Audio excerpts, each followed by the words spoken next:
Hey everyone, and welcome to another video in the Master Data Management in SQL series. My name is Elric. And I'm Steve. And in this video, we are going to talk about two new shapes because they depend on each other. And there's a lot to cover, so we're just gonna get right into it. So you can follow along if you'd like, or just watch, either or. Let's have some fun. First thing I want to do is remove some debt that we had in our system table, the subject table. And the subject table is something we use to create our tables in previous videos, but it doesn't tell you where to create these tables. And that is what we're going to add, is a database ID.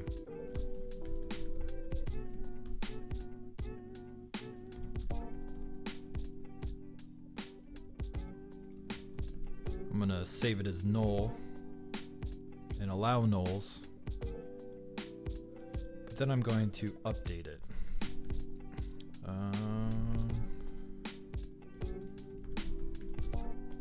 in.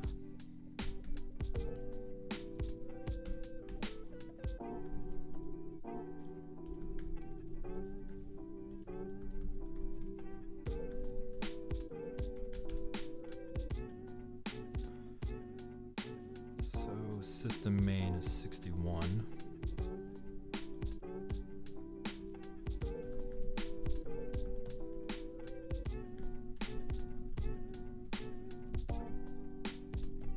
So why did you need the database ID? Because we're not going to allow it to be a null in our ref subject, and I have to update all of these records because all of these subjects exist in system main right now. Mm-hmm. So I want to make sure that, hey, you know. Does this mean they're a part of system main, or? That's where the tables reside. Okay. So my subject data set is in there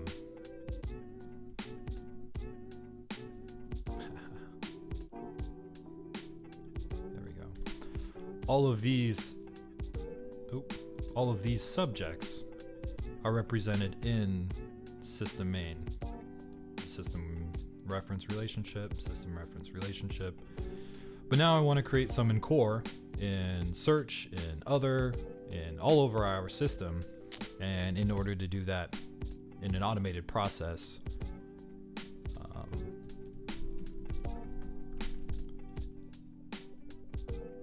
I need to know where to create these. So if I say, hey, create me all my CFT-Bs, it's like, okay, this one's in system main, this is in system main, and then we'll have another one that's in core main. Could you do me a favor and re-highlight the database ID? This? On the grid. Yeah, all the way. This is interesting at the bottom. Is this that new DB Ford stuff you were telling me about? Yeah, I think so. Okay. I don't know why it didn't appear before. It's really cool. That's beautiful. This DB Forge is what I used, installed for this day, quote unquote, to help with turning select star into selecting all of the columns necessary and turning into exec stored procedure to automatically print out my parameters. It's been doing a great job, and it's got all these weird features that we're just stumbling across. It's a tool for productivity. That's what we're using it for. But digress. So database ID in the subject table means we need to rebuild some of our items. Go back to interface main.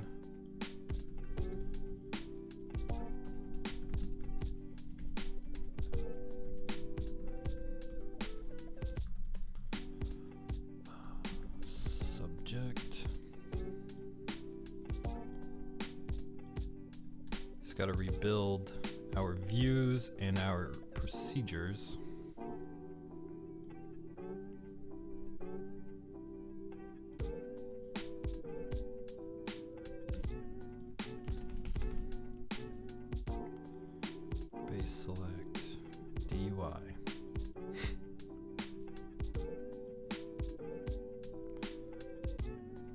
won't need to rebuild our functions, but we do need to rebuild our procedures.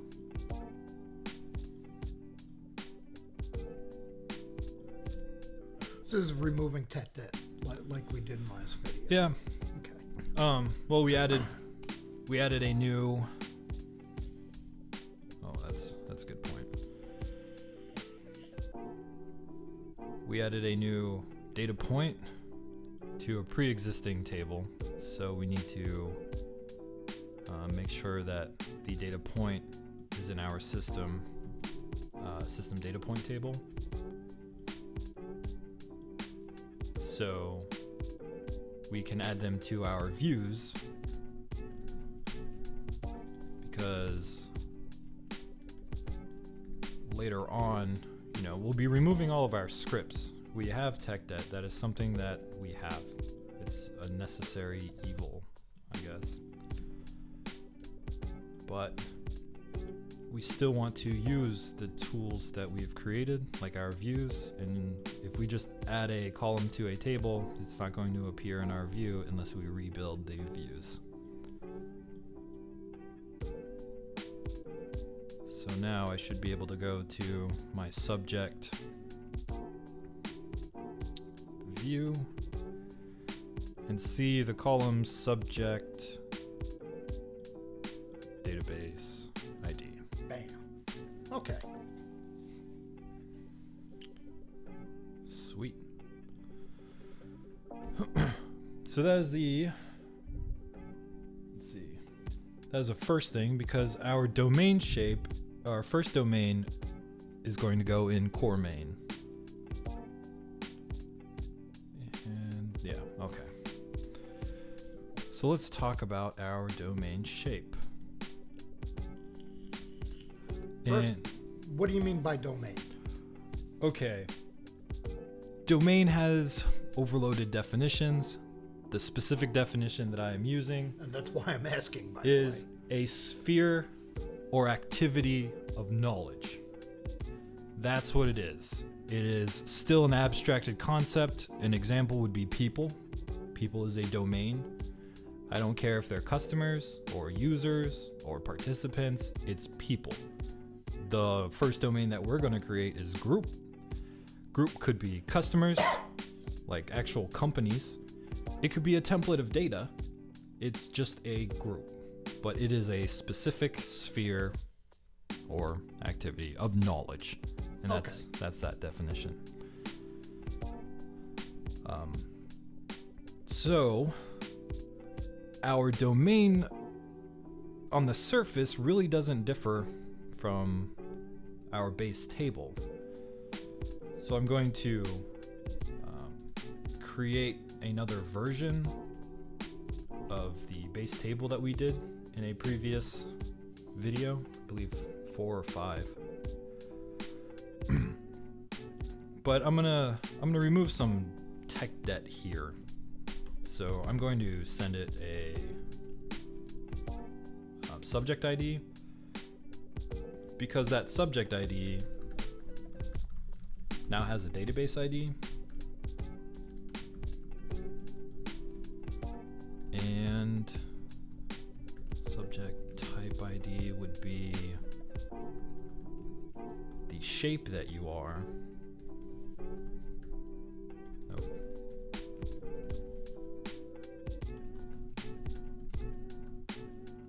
Family name. And subject family abbreviation.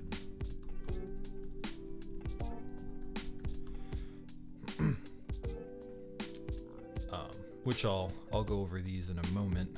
Let me catch up to my brain. Got a subject ID coming in. So my database equals my subject database ID that we just added to the subject table.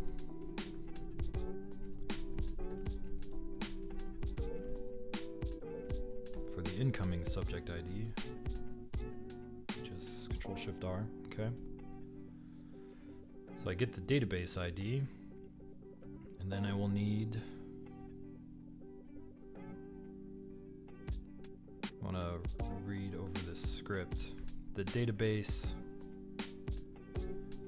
the database name will be DB system main or DB core main. So I can remove from our previous.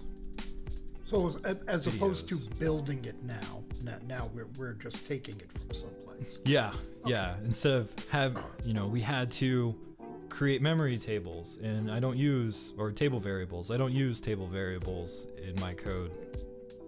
Sans my insert procedure, because that's 100% the cleanest way to grab the inserted value. But we're just trying to make this as data-driven as possible. So, subject family, just do ABBR. Another thing about the domain is what makes, what is the difference between domain and a CFT-B shape?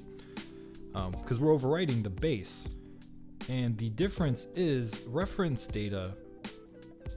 Reference is a domain of data, but it's just not what we're declaring an actual domain to be. So reference data sits on its own reference files, and group, our first domain, will sit on group files, and they will, instead of being TBL ref, it'll be TBL GRP. As you can see from all the tenants IDs that we had created in all of our tables. That is a Windows key.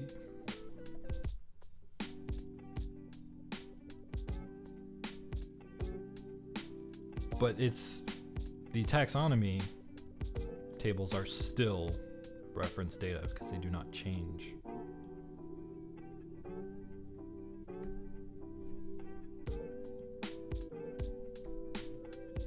Subject family abbreviation.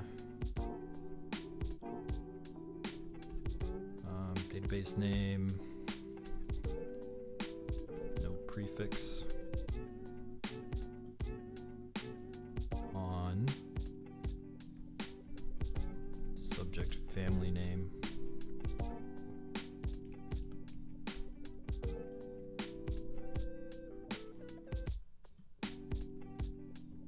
Same thing over here. Database name. No prefix.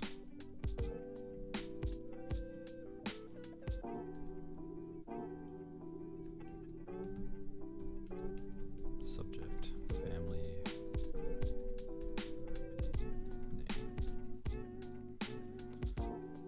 So this should be index, and the table will reside on the cluster.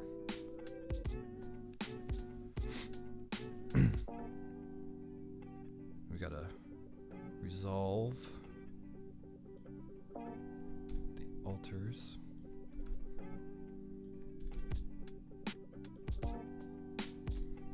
Just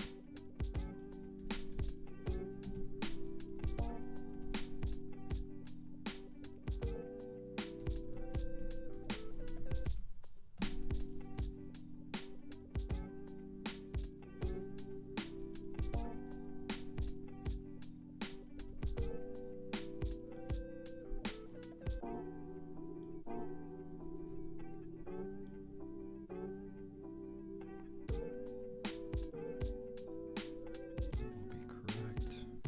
References the type ID.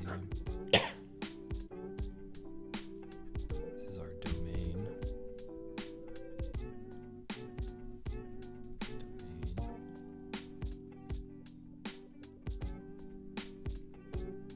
Sweet. And I'll print this out so we can copy that code and make sure that we filled everything in correctly. So the subject table will have the subject table will have a subject type ID.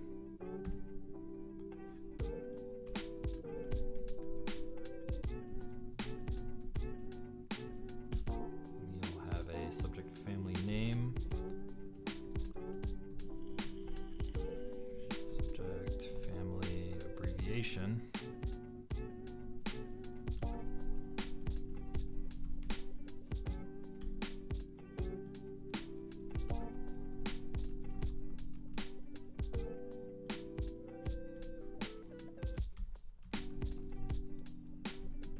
From the subject family table.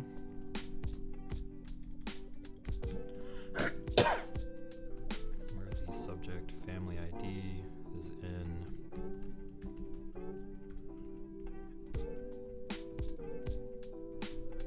subject types, subject family ID.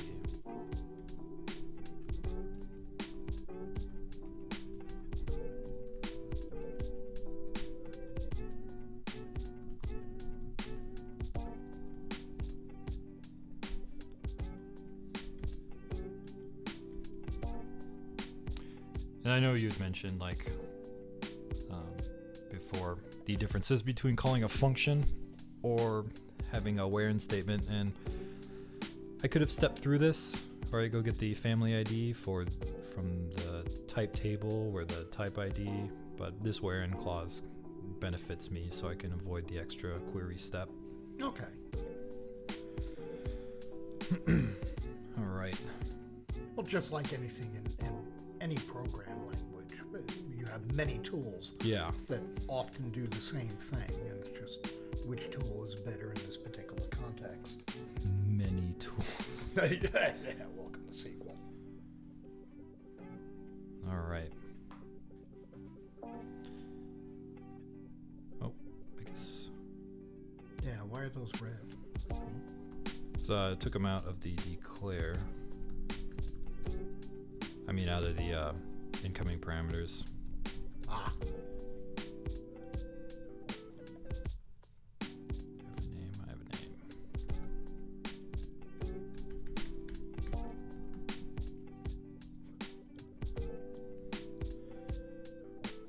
All right. Database name stays. This goes away.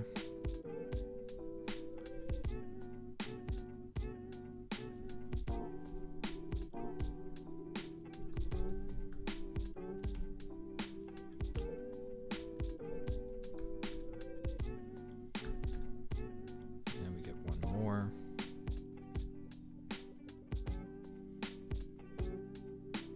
I think it's subject family name.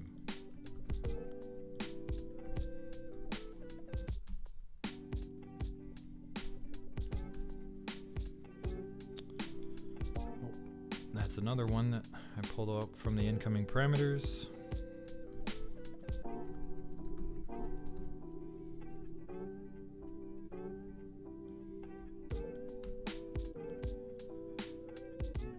And I just have to get it directly.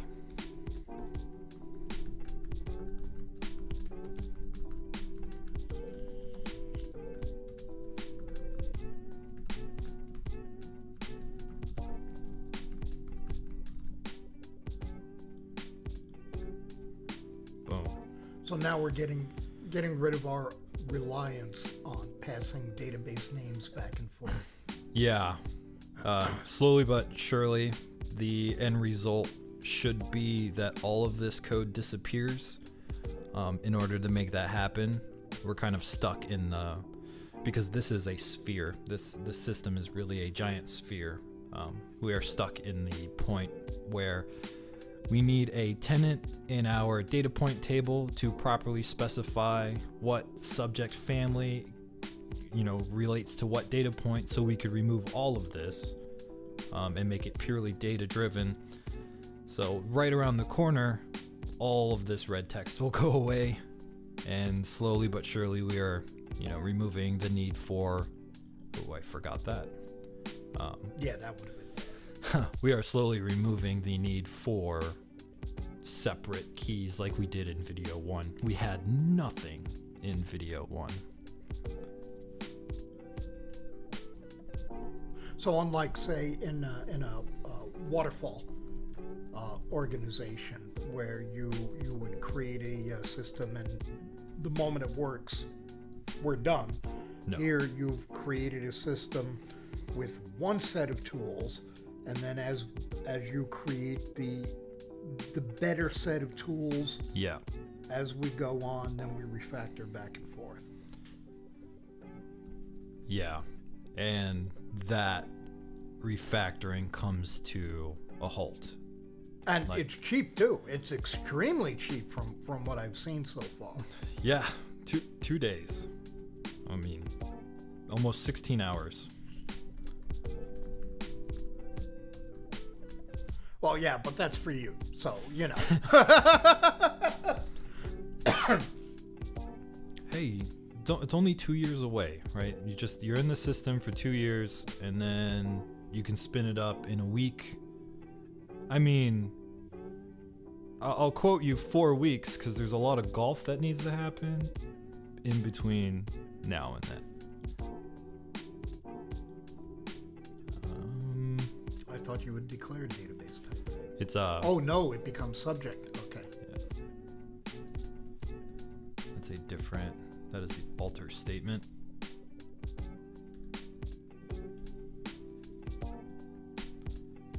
This is database name, no prefix.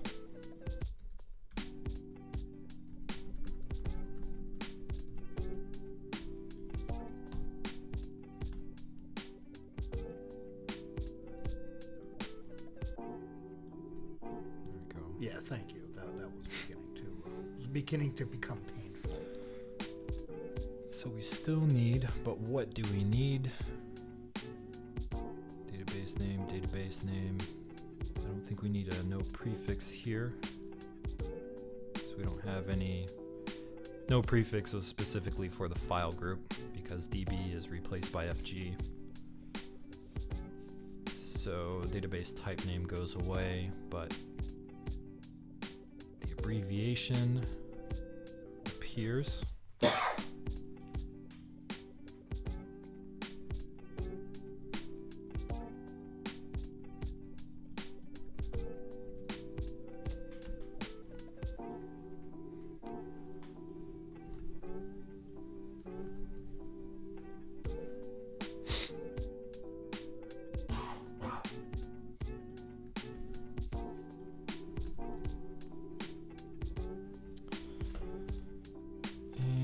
For the test, I'm going to comment out my default.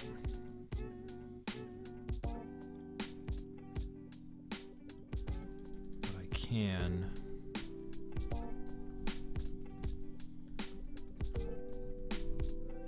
keep this there.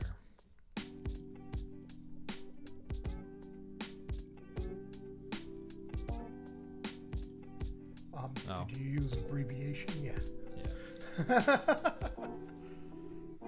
Oh, plus. There we go. All right. So I'm going to create this procedure, and I replaced all the executes with prints, so we can see what comes out. I'm going to edit my subject table, but first.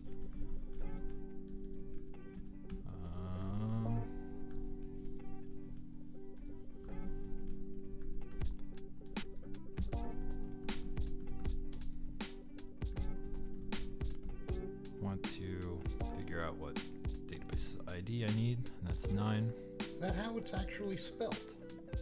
No, it should be, yeah. Fortunately, SQL is not case sensitive. Unless you're in you JSON. said it, yeah. Well, no, and you're in JSON, case sensitive. True. It's horrible, but necessary. You know, it forces you to do things properly. Yeah. You know, back in the days when you didn't have any kind of syntax checkers and you were going through a couple of hundred lines of code looking for that one apostrophe or comma that was out of place. You know? Stuff like this is just miraculous. Family 7. Type 5.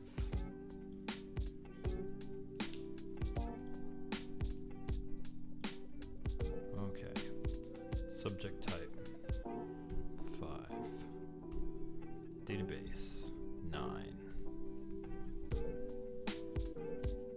group is our domain.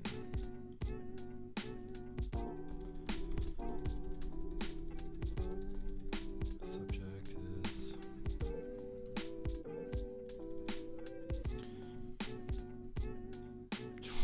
define abstract containers. Would you do me a favor and open that up so I can see your entire description? Yeah, there you go.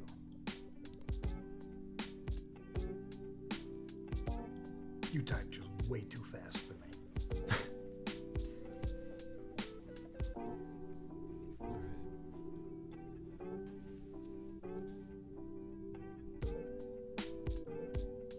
And subject ID 12. So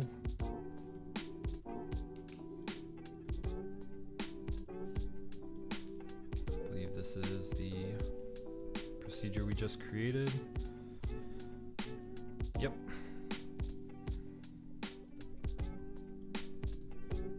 Control-Shift-R.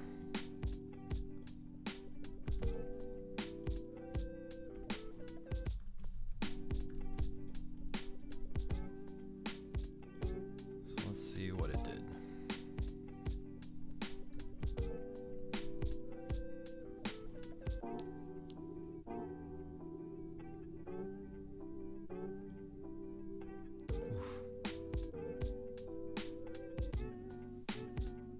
That's good, that's good. Sys group ID cleanse to, or sys ref group type, awesome. Database name, no prefix, didn't get replaced. Yeah, I see a couple of things that didn't get replaced.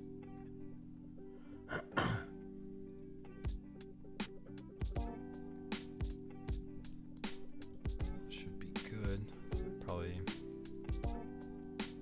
Well, with the exception of database name, no prefix.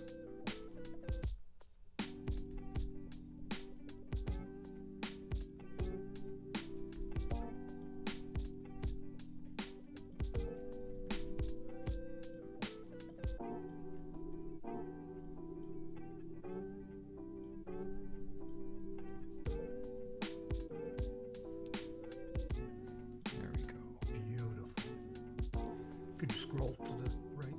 Oh, yeah, let me let's drop this down. Beautiful. So I do not believe I have the files necessary to hold my domain. So let me check.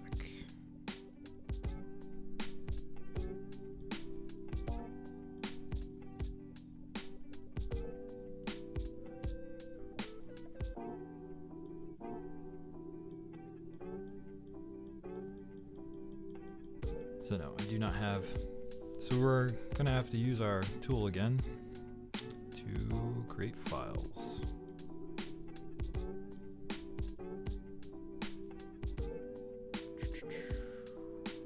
File create. So you want to modify. Yeah, some of the tech debt that still exists. We've got to open up to make sure we're sending it the right parameters until we get to the point That we can have to. replace that. Yeah. So I need core and group. Sometimes it works and sometimes it does not.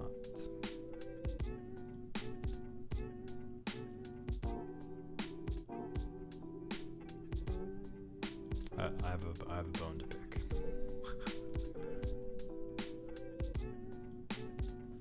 Sometimes it works.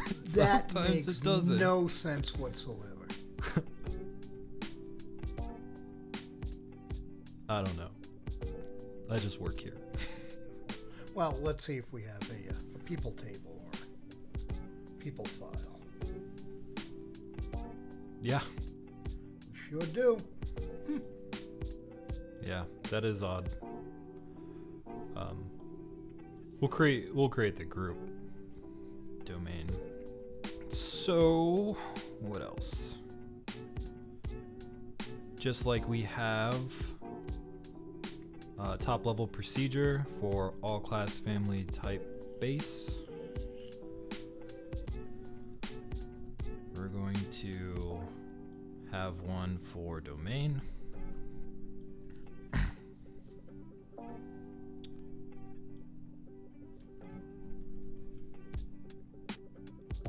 And we're not going to specify.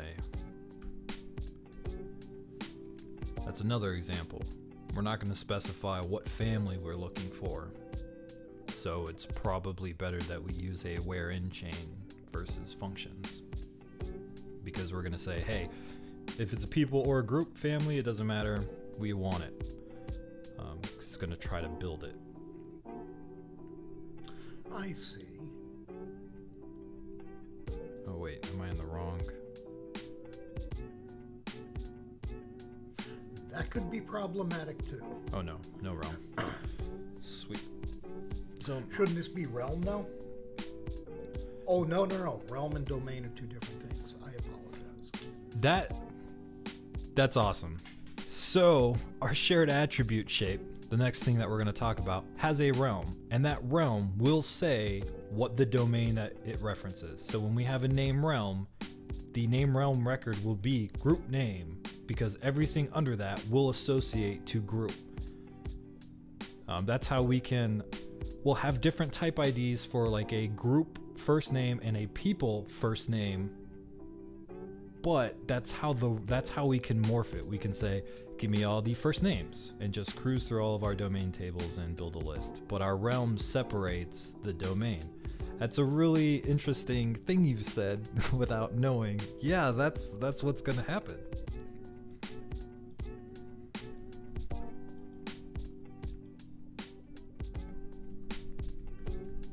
We can get the subject ID.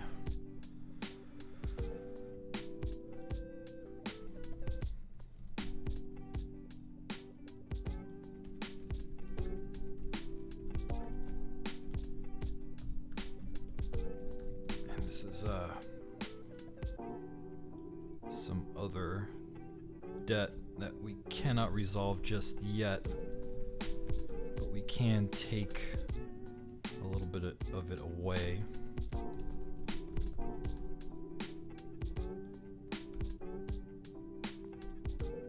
Where we have a subject database ID now.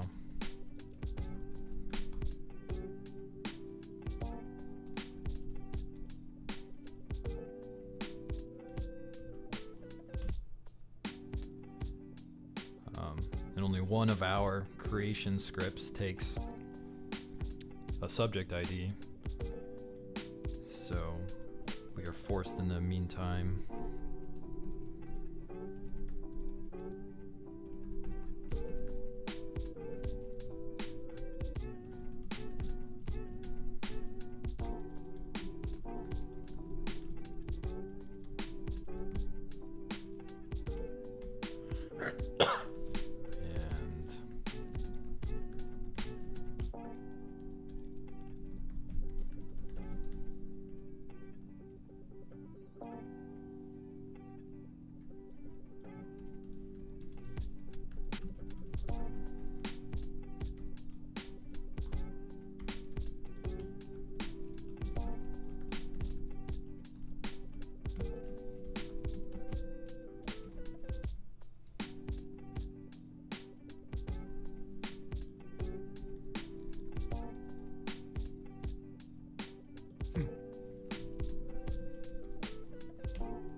are in the cursor.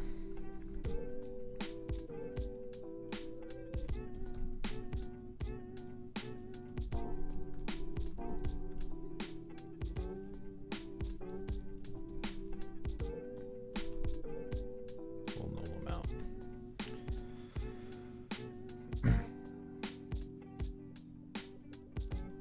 So none of your comments are valid anymore, I think.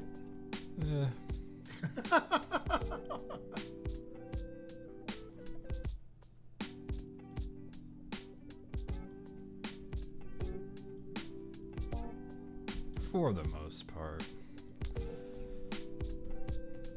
Get database name.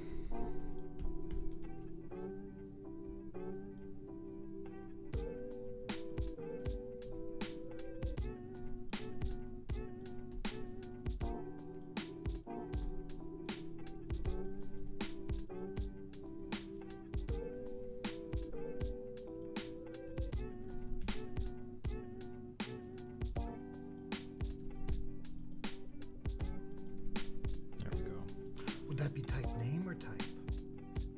Type. Table. Ah, never mind. Thank you. Fine. Oh yeah, new procedure. None of this matters. Yeah, you didn't change any of this. But I'll just leave that there. I mean, technically I did.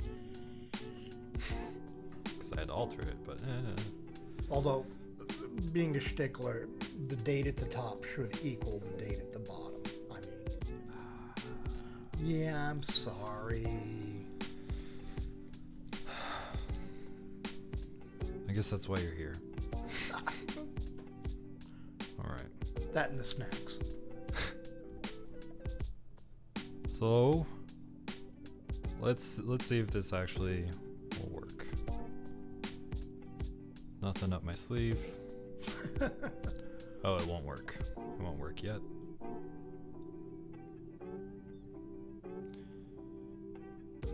And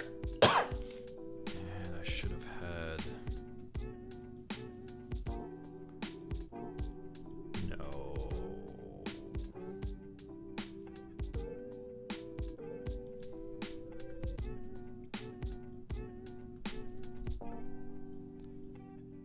Comment. What?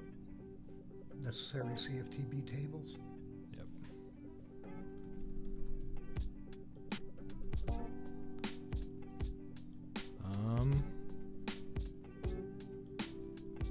Yeah, I overwrote all the code I just made.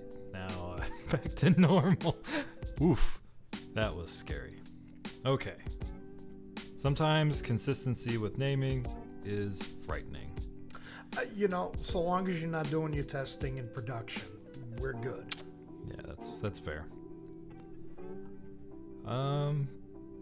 But it was my domain actual table creation where I now feel confident enough To remove the prints that actually that I can execute them with my top level procedure. Nope, that failed. Close. That's an interesting duplication. Yep.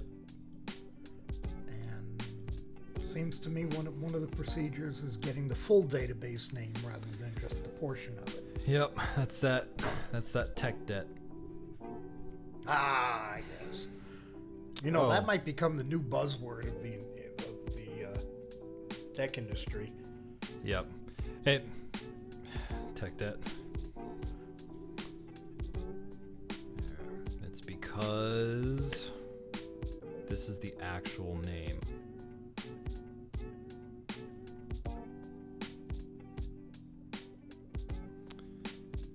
So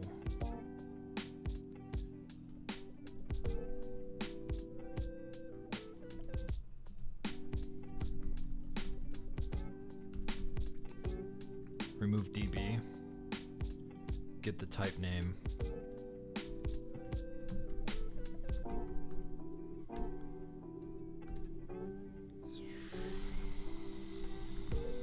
get the left of the database name that is equal to the length of the database name minus the type name that it belongs to.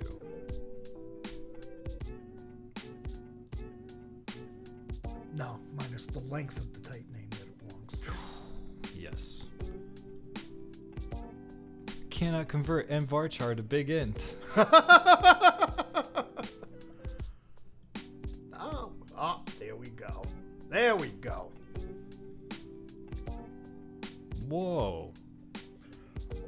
That's interesting.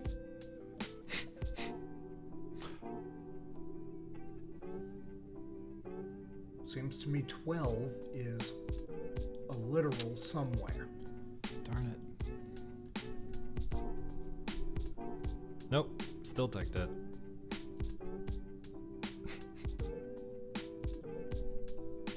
Subject ID.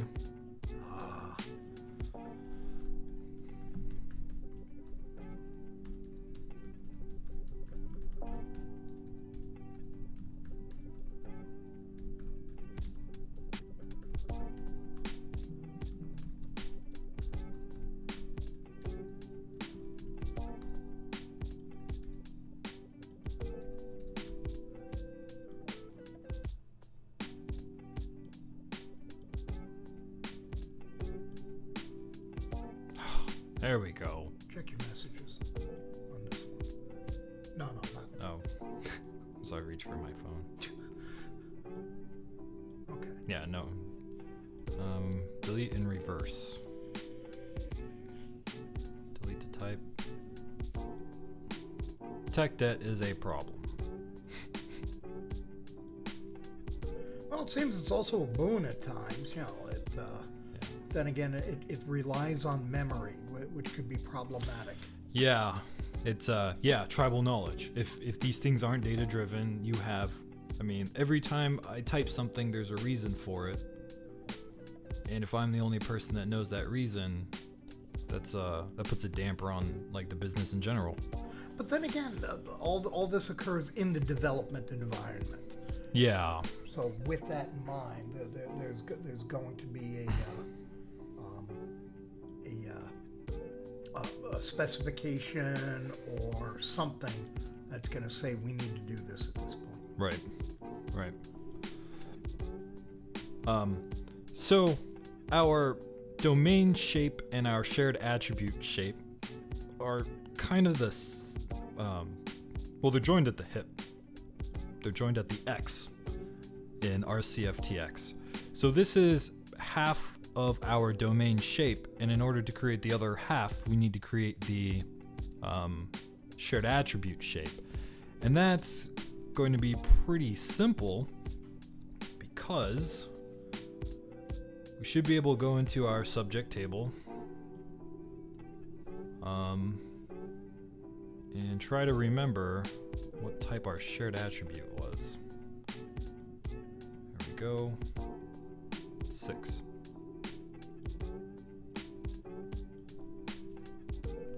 So all of our domains and all of our shared attributes will only live in core. This is what the business does, and core is where the business does its stuff. Whatever it is, whatever your product is, and I totally forgot what ID 6. is. Oh, thank you. My pleasure. I guess that's another reason why I'm here besides the snacks. The subject is responsible for classifying names of domains. Oh. Uh-oh.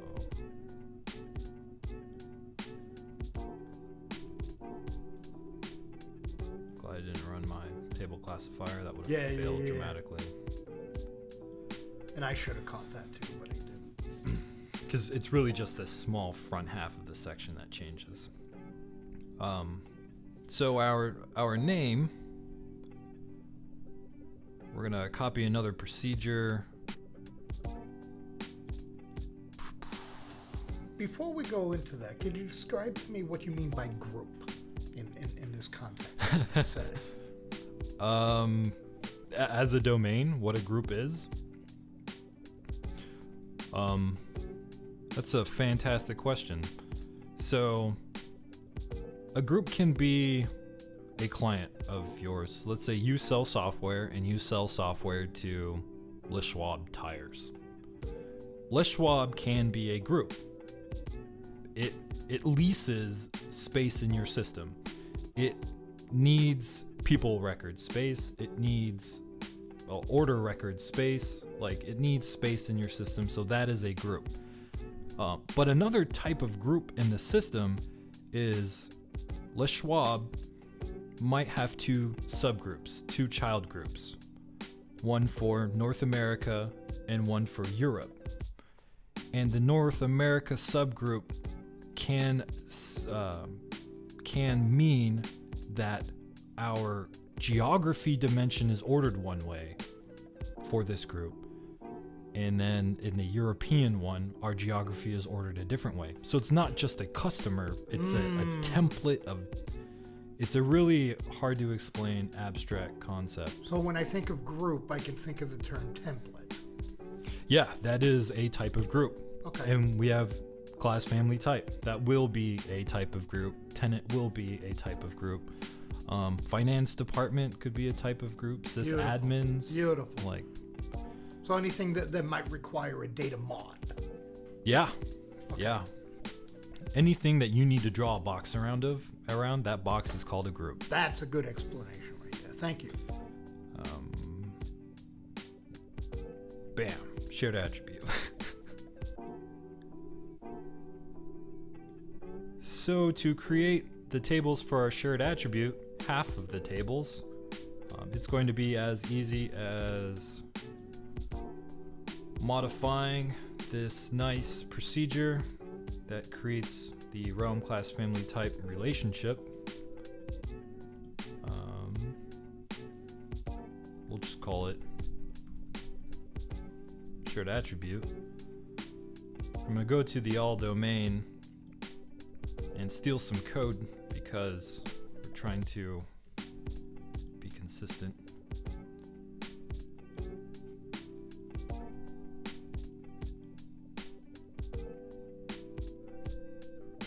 I believe I can steal this piece. Yep.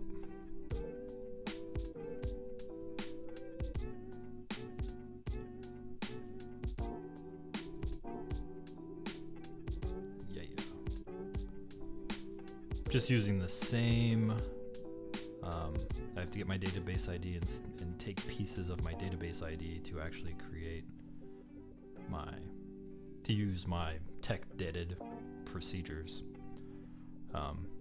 But there we go. That's our shared attribute shape, half of it. It's just a realm class family type. Make sure I'm not overwriting data. It's almost like I'm watching Billy Mays. But the hard part is where these two are joined. And I'm not sure we're at the point to dynamically drive this.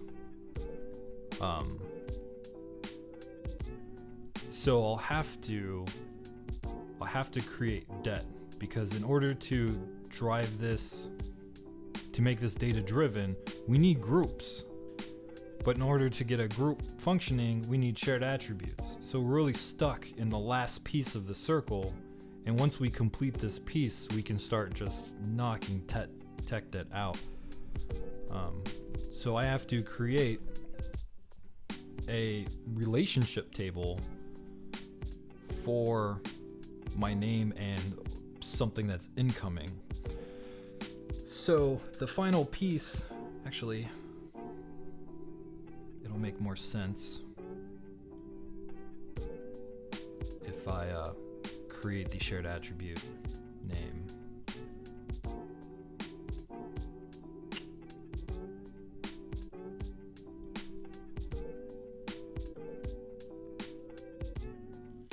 Oh, so close.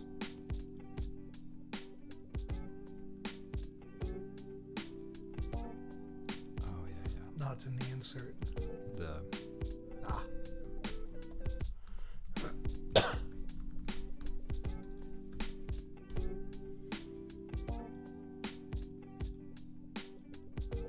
Beautiful. That's another thing I really like about this system. Once you learn it, debugging is relatively easy.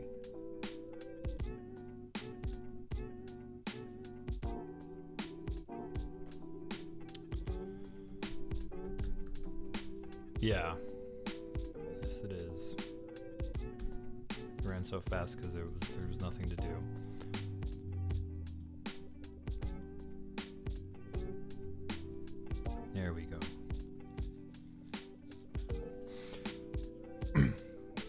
So we have our standard domain shape, group, class, family type, and group.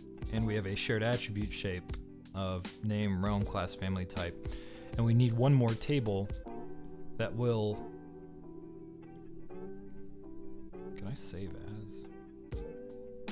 No. No, Why would I let you do that? yeah. To create this shape without dynamic or data, creating it data driven like, I don't know what's the word for that. We're going to take table group and make it table group name.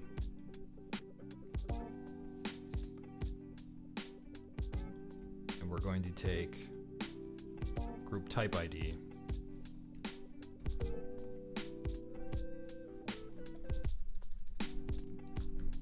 And make it name type.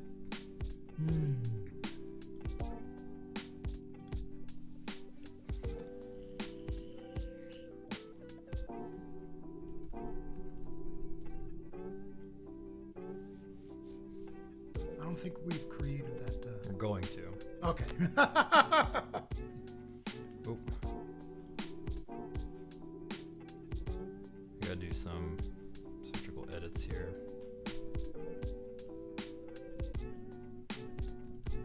This is group name ID, our cleanse 2.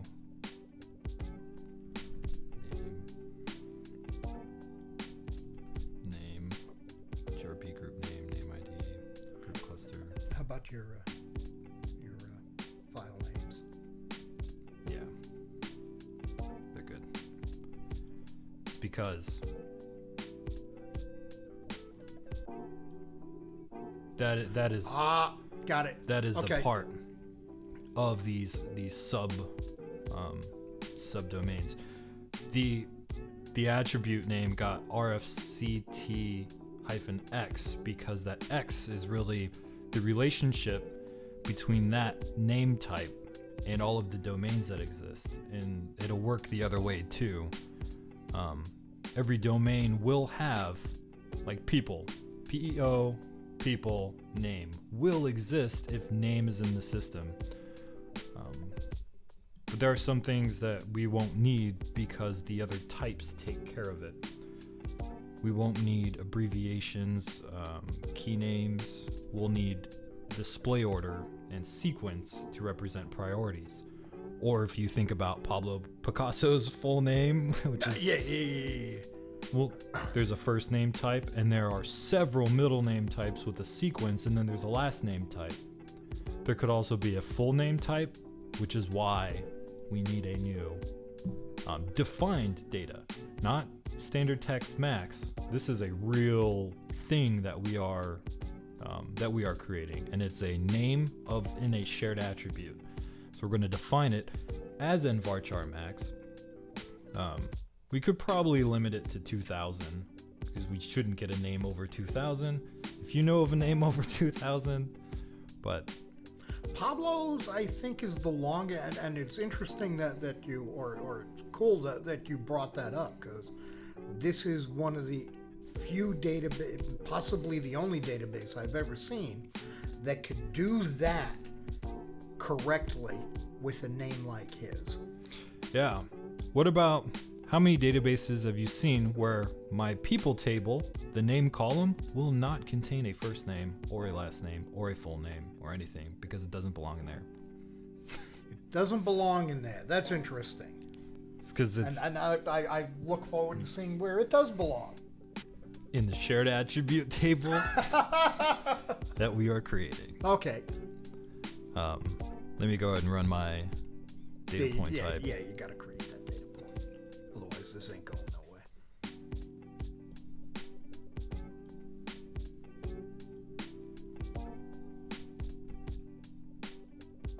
I'll wrap it in quotes so we consistently work.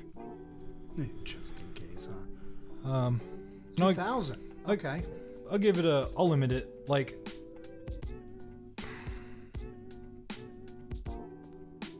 $500 is borderline. Oh, is that var? No, okay. 500 is borderline. 1,000 is probably where I want to keep it. Like you want to constrain it. You want to make sure that you're just not storing junk. Oh, and that's wrong too. It adds the UDT for me. You want to make sure you're not storing junk, but you don't want to, overload your table and have these giant blobs everywhere. Yeah, just like, true. So I think 1,000 is good. I would stick to 1,000 for probably address, which will be another shared attribute, address and contact. So I think 1,000 is good.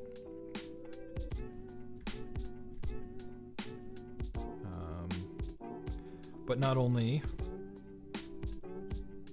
so I gotta actually double this up. Because not only will we be referencing the name type ID, we actually have to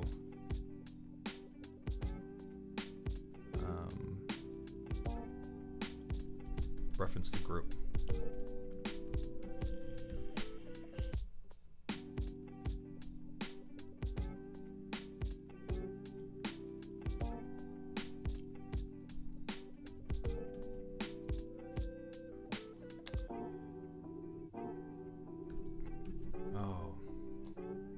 Not in there. Yeah, correct.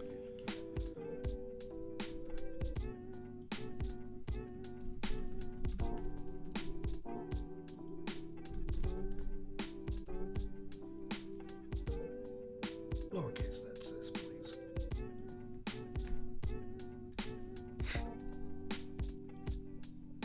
There we go. Boy, am I glad you know how to type.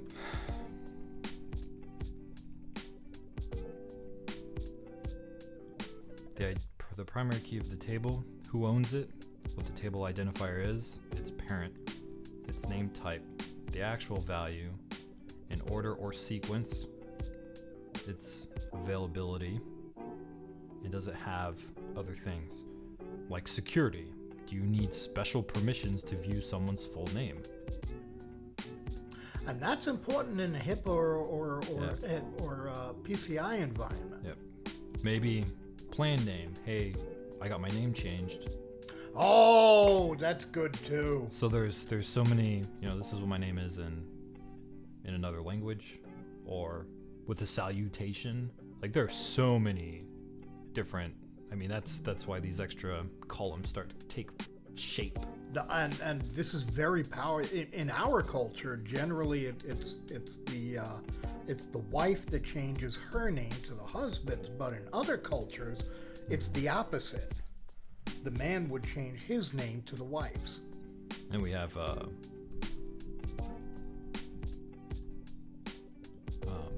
hyphenated.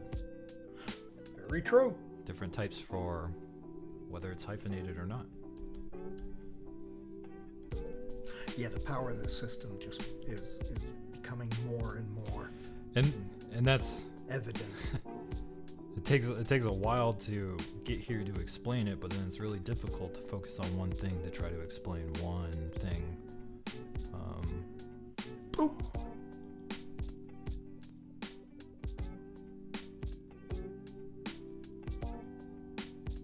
Oh, that's fair.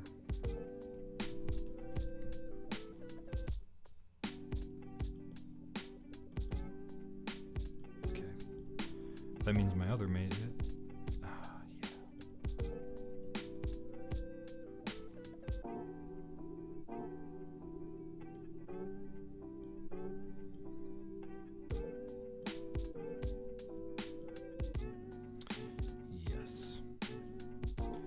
So that's I'm glad you're saying yes, because I'm completely lost in what just happened there.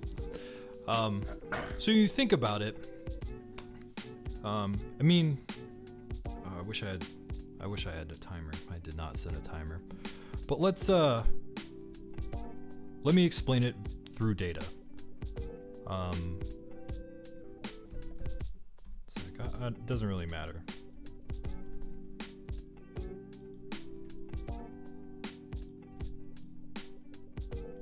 Oh, that is right. We don't have defaults running on here yet. Null, 0, null, 1, 1, 0, 0, 0. Now, I would have thought the defaults would have been correct. Oh, because you. No. Never mind. Yeah. It's debt. It's got I just watched you do it. This is back in yeah, this is back in the old videos. Tenant 0, 0. This would be 2. Unassigned. 0. 1.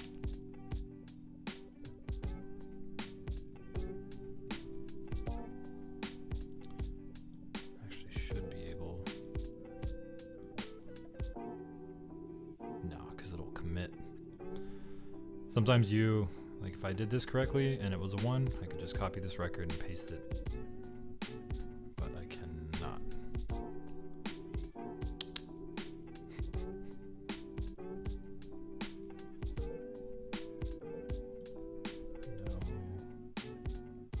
1, 1, 0, 0, 0, 0, 0. Your kitty cat is very adamant for your attention. Yep. So I have an unassigned group across the board, and I'm gonna create. This is crazy. Actually, do not want to do that just yet.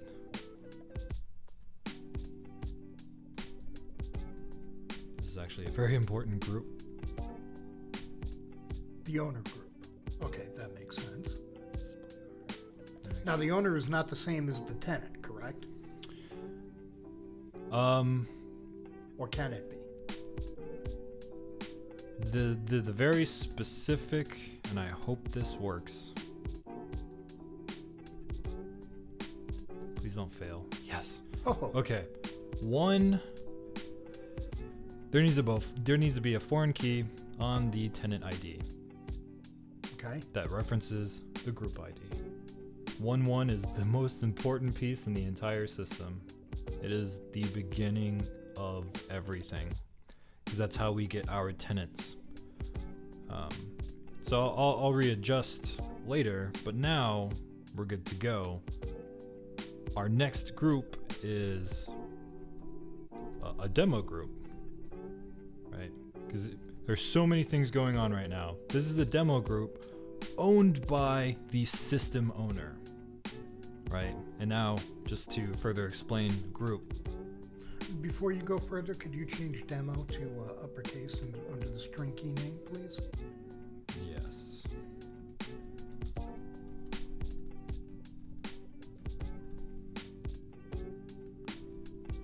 Thank you.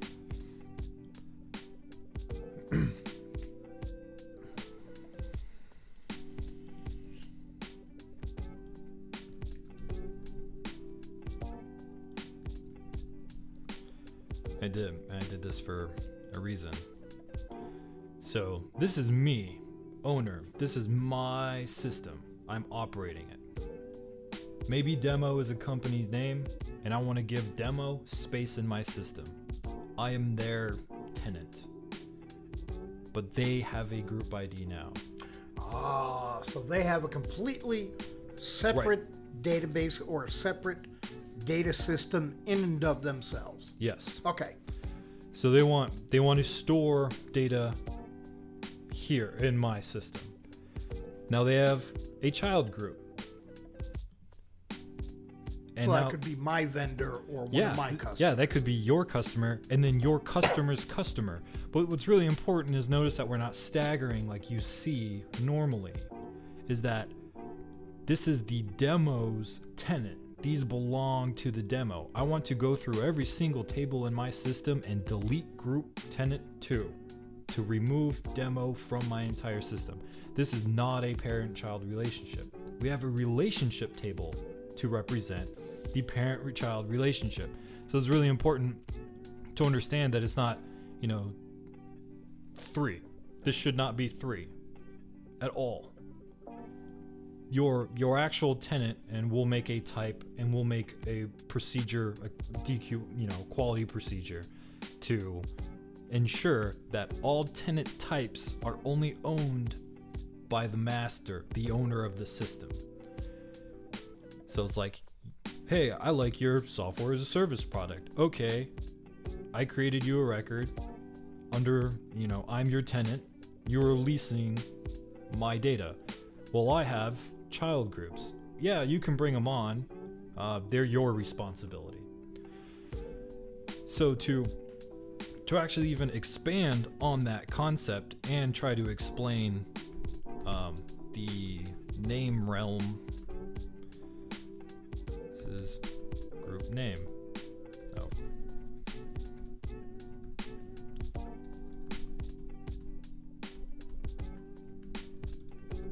This is the realm. It's the group name realm. All the names under here will only belong to groups. Right? Got it. It is not cleansable. It is active. It is valid. It is not archived. No display. No nothing else. To further explain the shared attribute, we will have a domain called people. Everything under this class, this realm, the class, family, and type, will only belong to people-related names.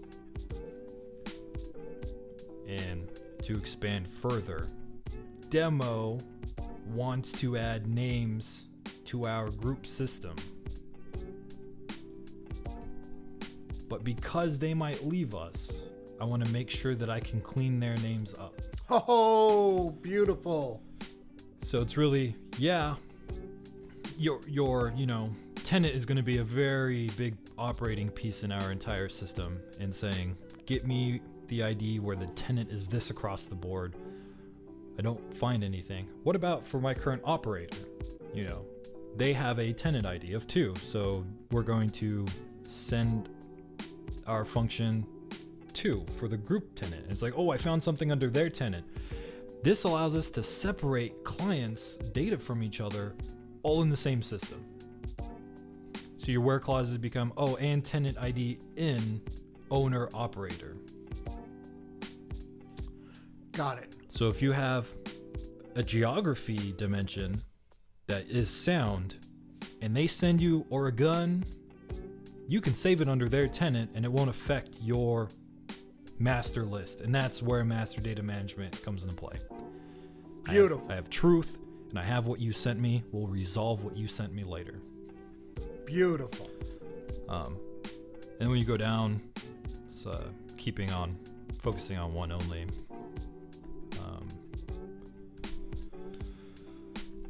I own this. These are common group names.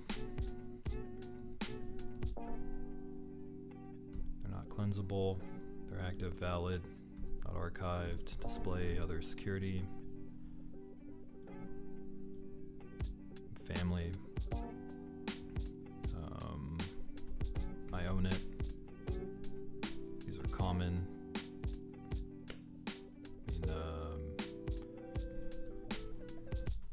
Say there's a government. Not cleansable. Active, valid. Nothing else. Now, was government just something to put in there, or are you saying that the owner is the quote-unquote government of the system? I'm saying that a group may have a family of names that the government asks you for.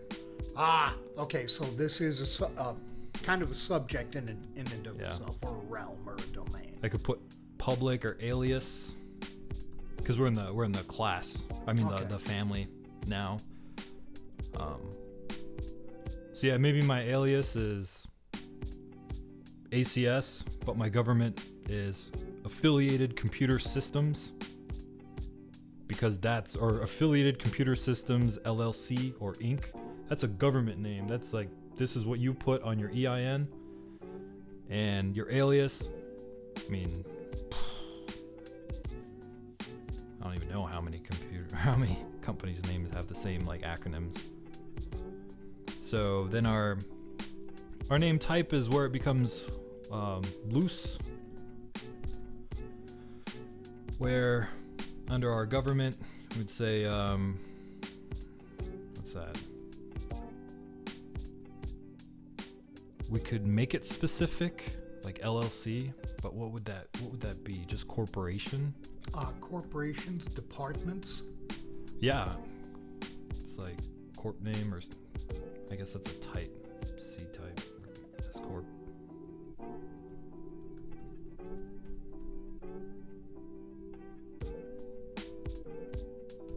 Yeah, I'm not. I'd have to give that some thought. What'd you do? Just cleansable. So now I'm up an ID. So I'm on 2 for name type. Alias. Twitter.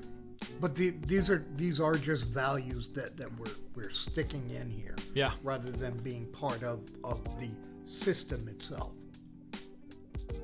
Not necessarily. So here's another thing. You think of master data management. So I described a tenant as a company offering, wanting the space. What if I created a tenant that was a data pipeline from a Facebook web scraper? I created another tenant that was for a Twitter web scraper, and another one that was for some random foreign web scraper, and another one that would consolidate all of them together. And by consolidating all of them together, you get, which I'm pretty sure a lot of people are familiar with, when you verify your identity, they say, hey, have you lived on this street before? Or what street have you lived on before? Because a name doesn't identify a people. True. All of the things identify a people. So when you're outside of the line that we can draw, we can't consolidate, we can't identify you, because we're not as unique as we want to be. So these can be part of the system. I don't know what's in 2014 or 2012 Adventure Works or Wide World Importers. I might have to add more. But they're not like main or system or oh, yeah. Things that are required to build this as we go along. That is correct. These okay. From now, the only things that are required are the group classification and being able to tell the difference between a template and a tenant, really. Got it. And then the relationships therein. But name type, corporation, Twitter name, and finally we would go back down into, see, group ID 3 is demo child. So the tenant is demo, it's their data. Whose data? It's the demo child. Their LLC name or whatever, their corporation is demo LLC. It's active and valid. I gotta make sure to put a special index on the sequence. But they could have another one that's less priority. Okay. But it's still there, and they're still both valid. So that could be their corp name. They could run several Twitter handles. Demo promo. That could be their main one. They could have demo support. Could be another. So that's really where the intersection comes into play, because these are group names, and then if we look at just the relationship in general, this people belongs into this group, we can start relating, well, this is this person's Twitter name, and I've seen this person referenced under this other Twitter name.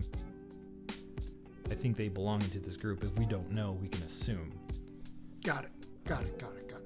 But yeah, that is the most important yet hardest to explain shape. Is it's not just a domain with a class, family, type, and a base, but it's the domain plus the shared attribute that makes something. Because we have other shared attribute examples, flags. Like, are you still active or not? Events, when were you established? When did you go public? When did you file bankruptcy?